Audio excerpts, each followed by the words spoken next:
This is the Big Agnes Copper Spur UL1 Bikepacking edition, and that is the last time I'll be using its full title because it is something of a mouthful.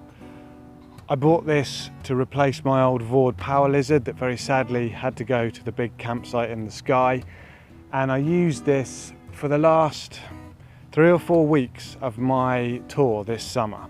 I used it in the rain, in the wind, in the blazing sun, and I have to say I absolutely love this tent. It's better than I had ever hoped it would be, and I think I've kind of got to grips with it enough now that I feel like I can do this video. I can invite you in and show you around my little home away from home.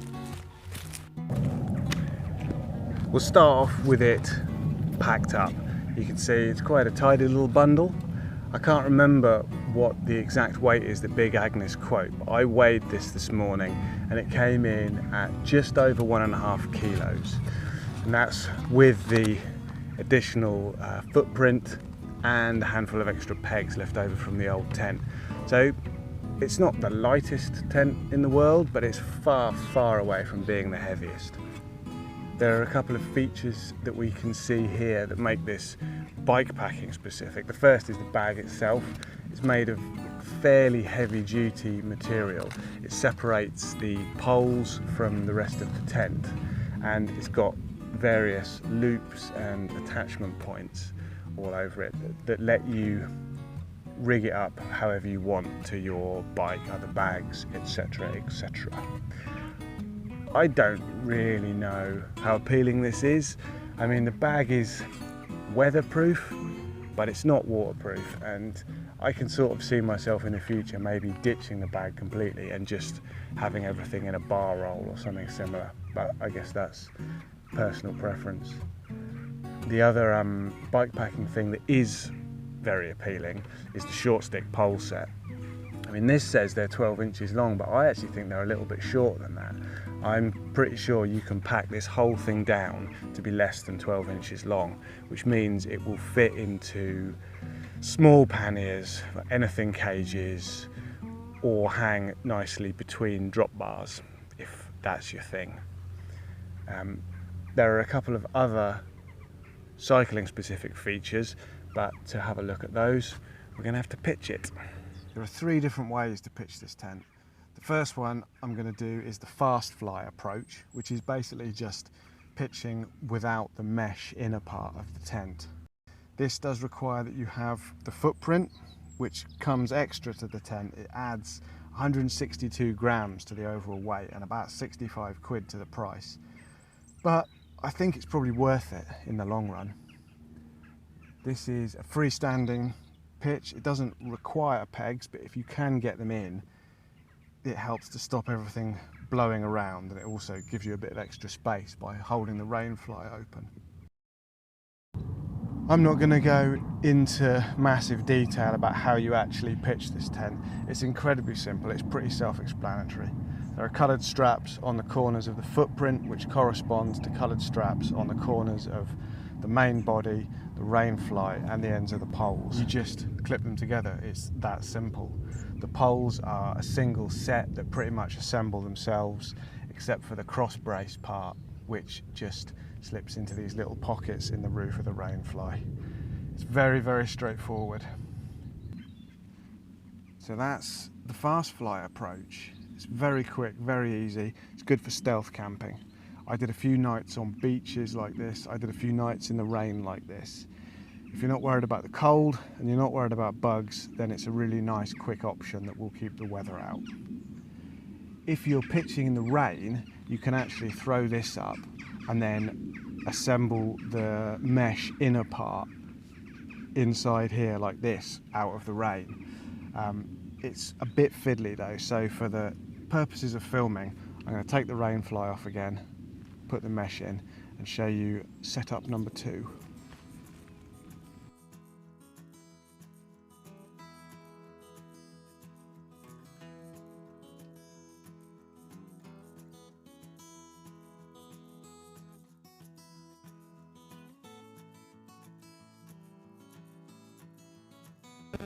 I don't know if this setup has a name per se. say. I suppose you'd call it the stargazer or something like that.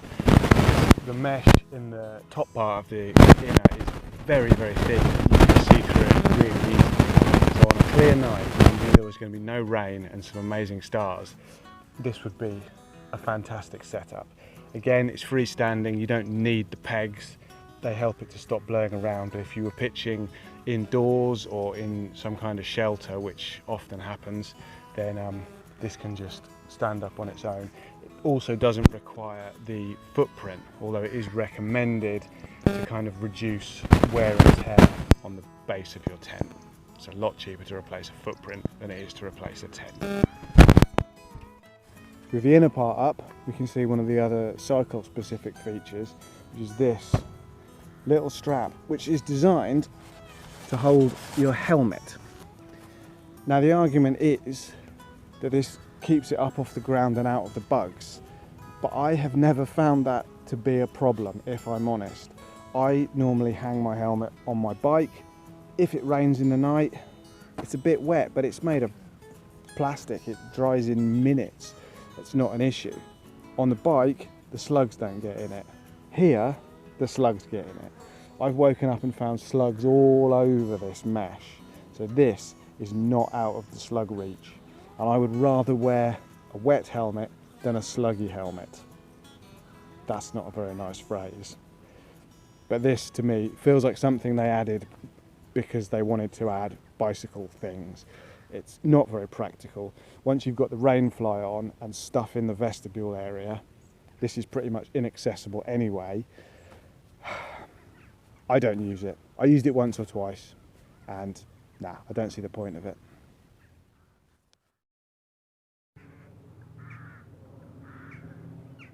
So now it's all pitched and guyed out properly, and you can probably see it's a really sturdy little structure.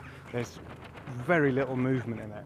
Even when the wind really gets blowing, it hardly does any flapping. It's very quiet, which is very nice indeed. Also, because there's so much space between the inner and the outer, it means you don't ever have to worry about there being contact between the two and any water getting in that way. Condensation wise, it's all right. It's not brilliant, but then are any tents. There's quite a lot of space between the bottom of the fly and the ground, and there's a ventilation opening on one end, which helps. I had a few mornings when it was damp on the inside of the fly, but nothing too serious, nothing I'd complain about.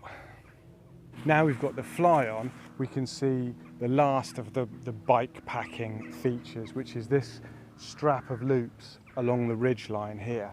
Now the idea of this is that you hang wet stuff in it, gloves, I don't know, base layers and things, and it's a place for them to dry.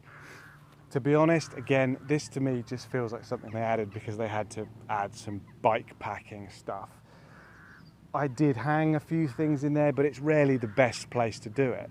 Generally, there's going to be a tree or a hedge or your bike, or just make a clothesline out of paracord. You don't want wet stuff hanging all over your tent. I don't know.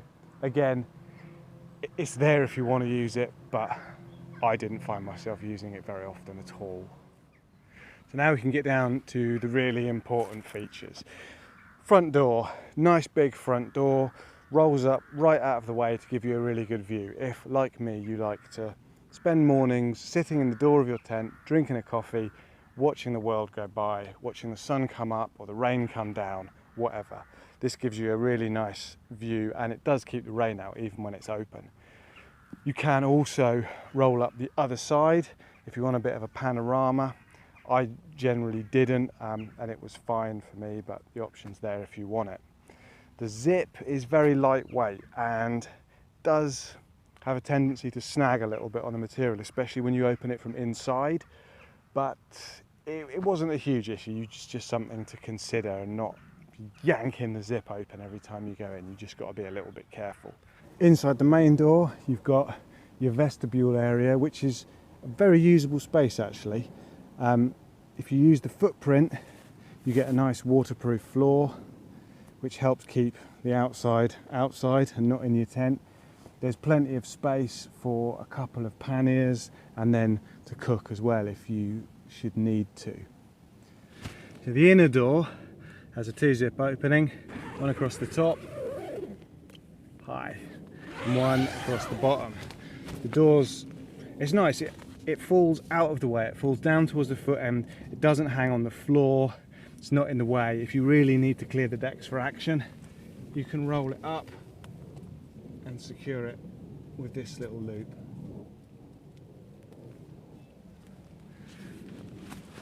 And that gives you a nice space to sit in and enjoy waking up.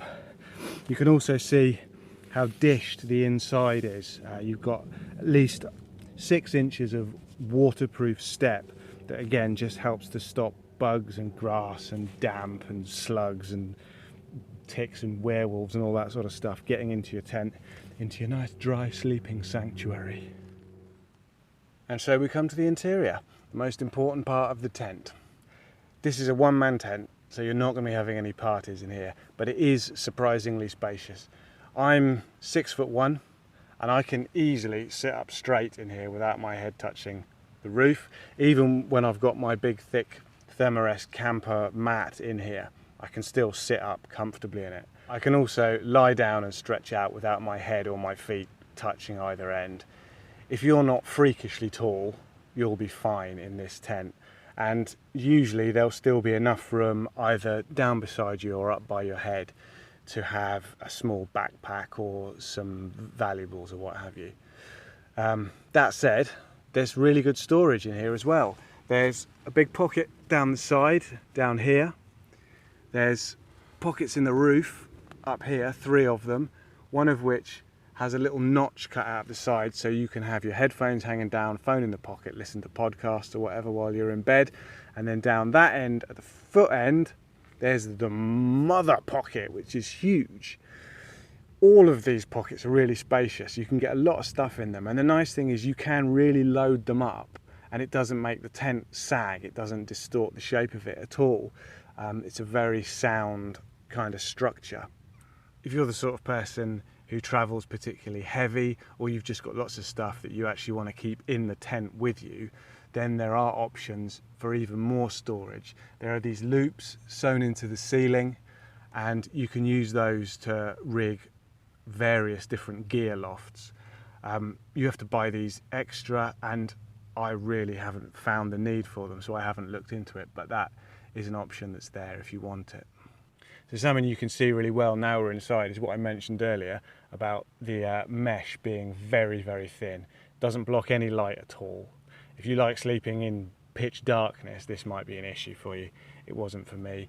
But there is a little strip at the bottom of, I think they call it no-seam mesh, which is just enough to cover your shame if you decide that you just have to take your pants off in your tent, but you can't be bothered to zip up the outer door. Well, I think that just about wraps things up, really. I am super happy with my new little tent, and I'm looking forward to many more adventures with it in the not too distant future. Hopefully you found some of this useful or interesting or entertaining. I'm assuming you did. You made it to the end. Congratulations. Please consider subscribing, liking, commenting, all that kind of jazz. There will be more reviews and more ride videos coming soon, I hope. Until then, happy riding all.